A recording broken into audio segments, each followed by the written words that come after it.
मिंबरों पे बैठते हैं लोग, उनसे भी कहता हूं डरो अल्लाह से। नमाज वो है कि हुसैन ने करबला के मैदान में,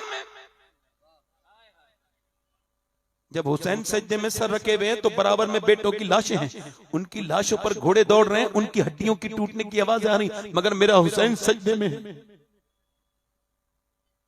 मगर तुम्हारी मस्जिदें आज वीरान हैं। तुम कहते हो कि कहां जमा हो जाओ, तुम कहते हो चलो एक बार रांची में जमा हो जाओ, मुसलमानों की फलाह बहबूद के लिए एक रैली लेके चलो रांची में जमा हो जाओ। कोई कहता है कलकत्ते के मैदान को भर दो, कोई कहता है कि चलो चलो दिल्ली के रामलीला मैदान को भरो। मैं कहता हूं कहीं जाने की जरूरत नहीं है।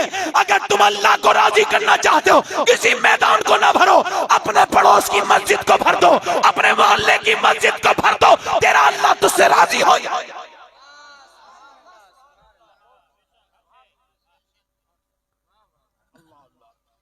मेरे बच्चे, मेरे बेटे, दो नौजवान जो बैठे, इनसे आखिरी बातें करके कह रहा हूं, मेरे बेटो ये जो छुप छुप के तुम चीजें करते हो, इसे सबको अल्लाह देख रहा है। याद रखना इतना बुरा काम है और मौत कितनी सख्त है। जब ये रूह निकलती है तो कितनी सख्त है। मैंने अपने रब का जब कुरान पढ़ा और जब मैंने कुरान में वो आयत पढ़ी जिसमें सकरात का जिक्र है, जिसमें नज़ा का जिक्र है, तो मैं कांप गया। अल्लाह फरमाता है जब वो आएगा ना, वो कैसा दर्द होगा। जब वो तारी होगी ना, तुम्हारे पर सब नशा झड़ जाएगा। जब रूह निकालने के लिए इजराइल आएगा, वो कितना दर्द देता है, कितनी तकलीफ देता है। माज बिन जबल हुजूर का सियाबी है, सियाबी रसूल हैं, और जब उनकी रूह निकल रही है तो वो कांप रहे कांप रहे कांप रहे कांप रहे हैं। और जब कांप कांप के पसीने आने, किसी ने पूछा ए माज बिन जबल, ये तुम रोते क्यों, हुजूर के कमांडर हो? कह लगे मैंने सुना है कि तलवार के 1000 बार से ज्यादा सख्त है बिस्तर पे मरना। काश मैं मैदान जंग में शहीद हो जाता, काश मैं मैदान जंग में शहीद हो जाता। हजरत अबू हुरैरा, अल्लाहु अकबर, वो सियाबी जिसने सबसे ज्यादा हदीस जिससे रिवायत है, वो अबू हुरैरा, वो उनका विसाल होने वाला है। पीले होते हैं, कभी सुर्ख होते हैं, कभी पीले होते हैं, कभी सुर्ख होते हैं, रूह निकलने वाली है, पसीने। कब पूछा क्यों रोते हैं? अबू हुरैरा कहने लगे इस वजह से कि मौत के वक्त में हुजूर ने फरमाया फैसला हो जाता है, मरने वाले को बता दिया जाता है तू जन्नती है या जहन्नमी है। तो मैं अपने रब से कह रहा हूं मालिक मौत का वक्त है, मुझ पे मेहरबानी करके जहन्नम से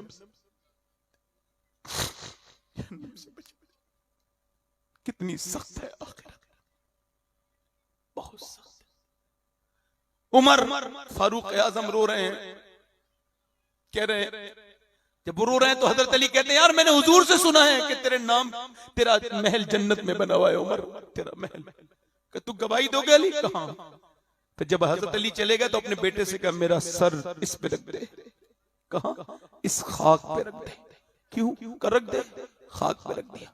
कह लगे ए मेरे मालिक, दुनिया कहती है मैं आधी दुनिया का बादशाह हूं, मगर मैं इतना कमजोर हूं कि आज तूने उमर पर रहम नहीं किया तो उमर बर्बाद हो जाएगा। मेरे मौत का वक्त करीब है, मुझ पे रहम कर दे, मैं हलाक हो जाऊंगा मालिक। हमारे अकाबरीन का खौफ और हमारी ये बदतमीजियां।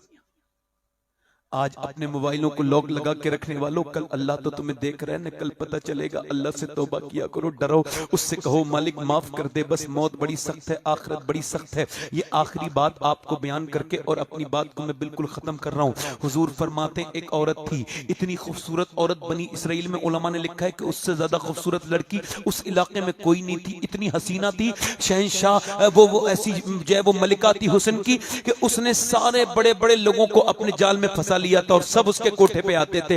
बड़ा सा घर बना लिया, कामयाब हो गई, ज्यादा पैसा आ गया, और फिर दिन में जो है वो बुकिंग करती थी ग्राहकों की और रात को उन्हें वक्त देती थी, दिन में बिल्कुल बुकिंग करती थी, कई कई हफ्ते तक बुक रहती थी। वो इतनी ज्यादा खूबसूरत लड़की थी। अब एक दिन एक नौजवान नेक आदमी गुजर के जा रहा था, उसने जब उसे देखा उसके दिल पे भी असर हो गया। उसने 1 महीने लगातार कहा ऐ अल्लाह उस गंदी औरत से बचा ले, उस बुरी औरत से बचा ले, उसके दिल, मेरे दिल से उसका ख्याल नहीं निकलता। वो इबादत गुजारता एक महीने लगातार कहता रहा, मगर उसका ऊपर कुछ नहीं हुआ, उसका दिल और बेकरार रहा, उसके घर चला गया। तभी तो हजरत मुजद्दिल पेशानी ने फरमाया कि जिना की शुरुआत आंखों से होती है, आंखें देखती हैं, दिल पसंद करता है, और शर्मगा जो है ना इस फेलेबत को कर जाती है, इस फेलेबत को कर जाती है शर्मगा इस फेलेबत को कर जाती है। तवज्जो करो मेरी तरफ। वो उस औरत के पास एक दिन आ गया अपना सब कुछ बेच के, कहने लगा मैं तेरे इश्क में गिरफ्तार हूं, जब से तुझे देखा है कुछ मुझे अच्छा नहीं लगता, 1 महीना हो गया।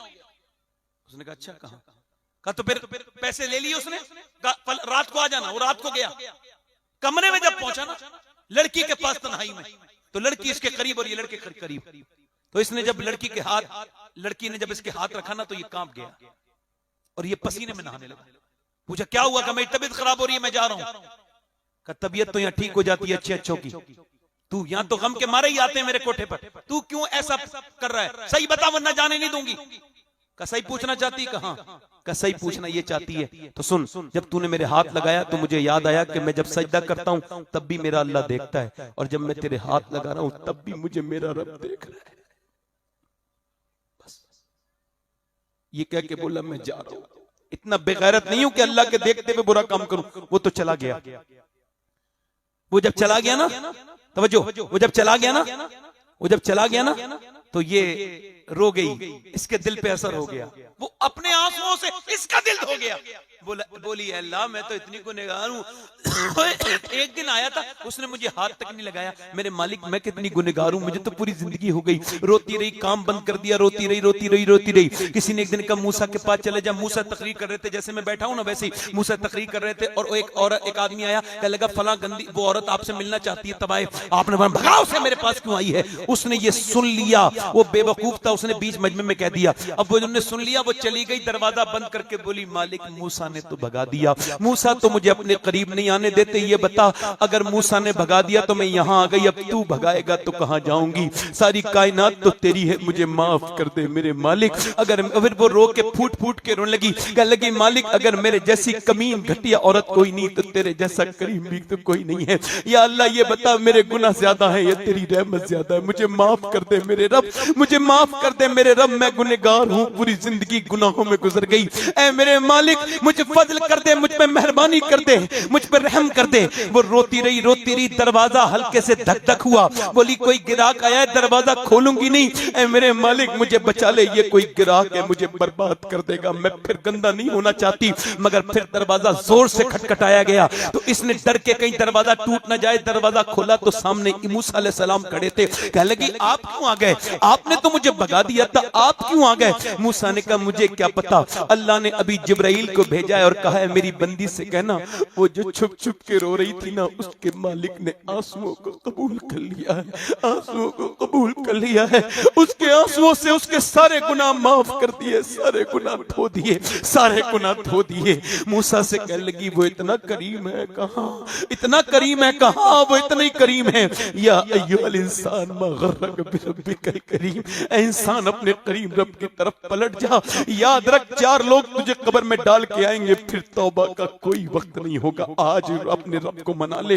वो औरत बोली इतना करीम है कि पूरी जिंदगी के गुनाह माफ कर दिए। कहां? तो बोली अब मैं उस आदमी के पास जा रही हूं जिसकी वजह से मुझे तौबा मिली है। उसके पास गई, 2 महीने में मिला। जब उसके घर गई उसने दरवाजा खोला, एकदम बेहोश, बल्कि दिल का दौरा पड़ के मर गया। या अल्लाह ये तो एक बार दिखाई दी तो ईमान कमजोर हो गया था, ये तो मेरे घर ही आ गई, दिल का दौरा पड़ के मर गया वो नेक आदमी। मगर इसकी पूरी कहानी इसके घर वालों ने सुनी और इस आदमी के छोटे भाई से इसकी शादी की और उस औरत के फिर 7 बच्चे हुए। अल्लाह ने 7 को अपना वली बनाया।